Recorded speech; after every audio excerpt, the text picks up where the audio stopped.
सुप्रभात बच्चों, कैसे हो आप सब। मैं आशा करती हूँ आप सब बहुत अच्छे होंगे, खूब मजे कर रहे होंगे। आओ बच्चों, अपनी हिंदी की कक्षा प्रारंभ करते हैं अध्याय 15वें के साथ, और जिसका शीर्षक है जीवन के लिए वृक्ष।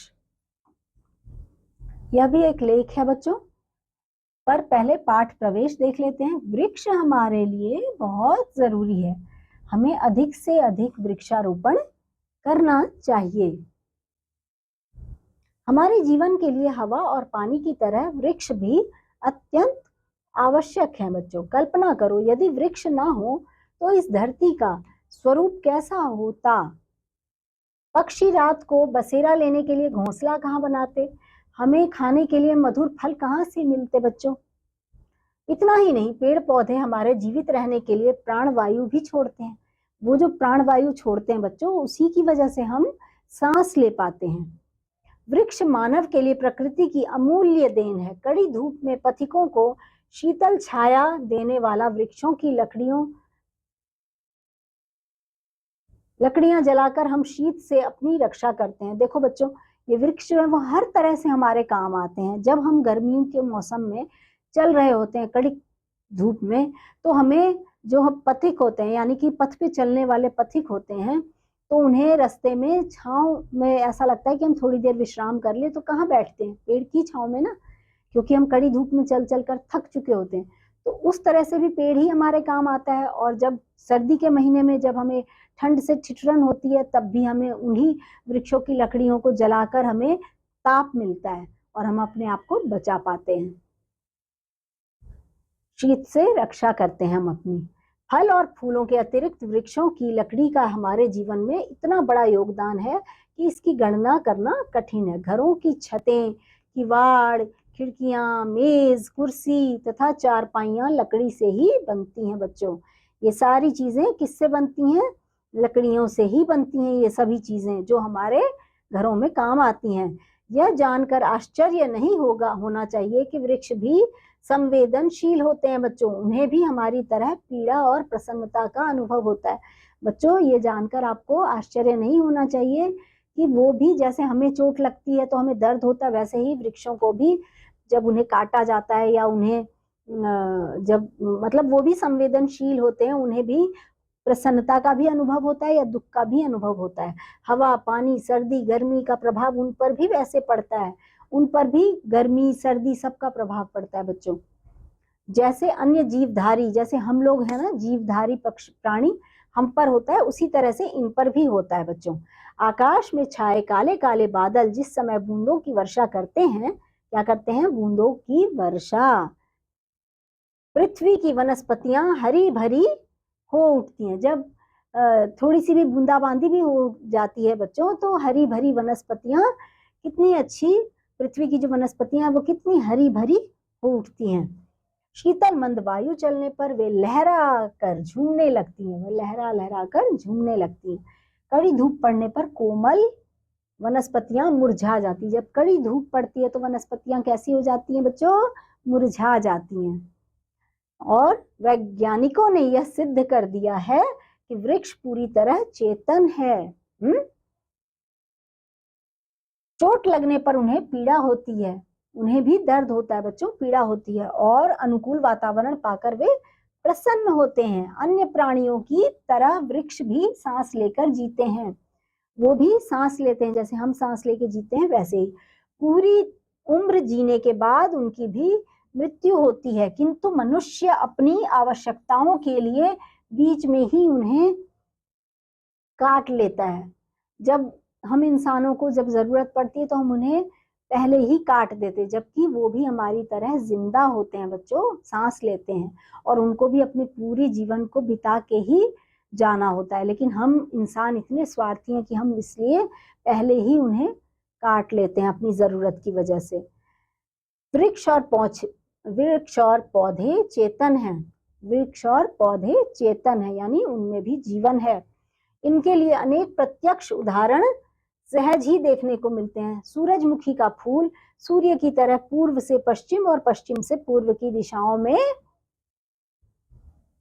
सूर्य की ओर मुंह किए घूमता है। छुई मुई नाम की विचित्र वनस्पति को यदि हल्की सी अंगूठी से हम अंगूठे से छूते हैं तो क्या होता है बच्चों, वो भी अपने को ऐसे सिकोड़ लेती है ना, तो उसकी नन्ही नन्ही टहनियां तुरंत नीचे की ओर लटक जाती हैं। किसी गमले को खिड़की के पास रखकर देखा जाए तो गमले का पौधा केवल उसी ओर बढ़ता है जिस ओर से प्रकाश आता है। जब हम किसी गमले को खिड़की के पास रख देते हैं तो हम क्या देखते हैं बच्चों, कि जिस ओर से रोशनी आ रही होती है पौधा उसी ओर बढ़ने लगता है। और यदि गमले को उल्टा करके टांग दिया जाए तो गमले का पौधा नीचे की ओर न बढ़कर ऊपर की ओर घूमकर बढ़ने लगता है। यह भी हम देखते हैं। लताएं धागे के समान अपना रेशा लपेटती हुई सहारा लेकर आश्चर्यजनक रूप से ऊपर की ओर बढ़ती हुई देखी जाती हैं। जो लताएं होती हैं बच्चों, वो ऊपर की ओर अपना जो उसका वो होता है ना धागा जैसा कुछ, उसको अपने रेशे को लपेटती हुई ऊपर की ओर बढ़ने लगती हैं और उसी लपेट लपेट के सहारा खोजकर वो ऊपर की ओर बढ़ने लगती हैं। आश्चर्यजनक रूप से ऊपर की ओर बढ़ती हुई हमें दिखती है। धरती पर जो प्रदूषण होता है उसका अधिकांश भाग वनस्पतियां, वृक्ष और पौधे सोख लेते हैं। इतनी सारी जो हम प्रदूषण फैलाते हैं ना बच्चों, तो उसमें से अधिकतर प्रदूषण का हिस्सा पेड़ पौधे और वृक्ष जो है ना वो ही सोख लेते हैं हमारे लिए। अन्यथा आज का औद्योगिक संसार इतना दूषित हो जाता कि प्राणी मात्र का जीवन मृत्यु में बदल जाता। यहाँ पर देखो बच्चों, यह सूरजमुखी का पौधा है और यह छुई मुई का पौधा है। वृक्ष हमारे लिए प्रकृति की महान देन है। हिंदू समाज में वृक्षों की पूजा की जाती है। विशेषतः पीपल, वट, नीम, तुलसी आदि वृक्षों की पूजा तो हर घर में होती है। इन चारों वृक्षों को संपूर्ण औषधालय कहा जाता है। क्या कहा जाता है बच्चों? संपूर्ण औषधालय, यानी कि इनमें इतनी दवाइयों वाली गुणवत्ता है, इसीलिए इसको औषधालय कहा जाता है। तो कोई अतिशयोक्ति नहीं होगी। इन चारों वृक्षों को संपूर्ण औषधालय कहा जाए तो कोई अतिशयोक्ति नहीं होगी। पीपल और वट के वृक्ष इतने विशाल तथा दीर्घायु होते हैं कि पशु, पक्षी और मनुष्य सैकड़ों वर्ष इनका उपयोग करते हैं। सैकड़ों वर्ष पुराने अनेक वट वृक्ष आज भी अपना इतिहास सुनाने के लिए पृथ्वी पर खड़े हैं। वट वृक्ष की शाखाएं बहुत बड़ी होती हैं। शाखाओं से जड़ें निकल कर धरती में चली जाती हैं। इस प्रकार एक वट वृक्ष आपस में जुड़कर अनेक वृक्षों के रूप में फैल जाता है। कोलकाता के पास शिवपुर बोटेनिकल गार्डन में एक वट वृक्ष है जो कई बीघा जमीन में फैला हुआ है बच्चों, कोलकाता के पास है। ऐसा ही एक वृक्ष दरभंगा, बिहार जिले में कमतौल रेलवे स्टेशन के पास भी है, जिसे देखने के लिए दूर दूर से लोग आते हैं। यह 3 बीघा जमीन में फैला हुआ है। आंध्र प्रदेश में एक वृक्ष था जिसकी परिधि 2000 फुट थी। बरोह के कारण इसके 3000 से अधिक धड़ बन गए थे। 20,000 आदमी इसके नीचे बैठ सकते थे। कुछ समय पहले यह वृक्ष सूख गया। मध्य प्रदेश के छिंदवाड़ा जिले में बड़बिचौली गांव में एक पेड़ आज भी है जिसका विस्तार 2.5 एकड़ जमीन में फैला हुआ है बच्चों।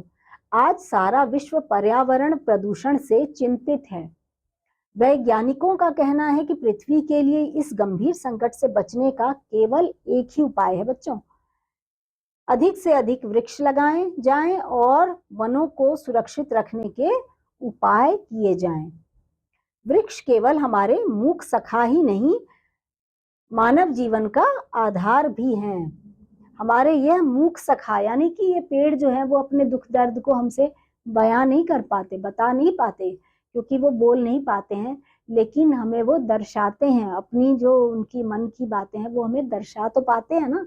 वो जैसे अपने प्रसन्न होते हैं तो प्रसन्नता भी छलकाते हैं, जब वो उदास होते हैं तो वो भी हमें दिखा पाते हैं, लेकिन वो हमारे साथ बोल नहीं पाते, हमें उनकी बात समझनी पड़ती है बच्चों। तो हमारे ये सखा है, मूक सखा है। मूक सखा ही नहीं, हमारे मानव जीवन का ये क्या है बच्चों? आधार है क्योंकि इन्हीं के ऊपर हम निर्भर हैं। तो हमें अधिक से अधिक बच्चों वृक्ष लगाना चाहिए और वृक्षों से प्यार भी करना चाहिए, कभी वृक्षों को काटना नहीं चाहिए हमें। तो बच्चों, मैं अब आपसे मिलूंगी अगले अध्याय में, तब तक के लिए बाय।